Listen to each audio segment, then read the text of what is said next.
বন্ধুরা, আমাদের রাতের তিস্তা ব্যারেজের দৃশ্য উপভোগ করুন আপনারা সবাই, ভালো লাগবে।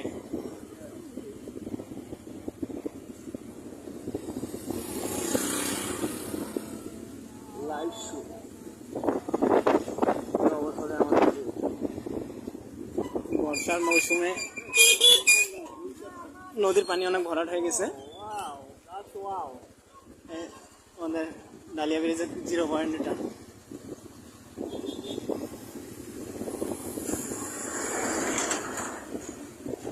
রাতের দৃশ্য ডালিয়া ব্রিজে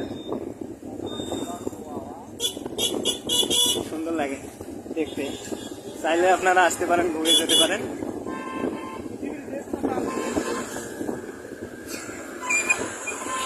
পৃথিবীর যে কোনো প্রান্ত থেকে আপনারা আসতে পারেন, সমস্যা নেই।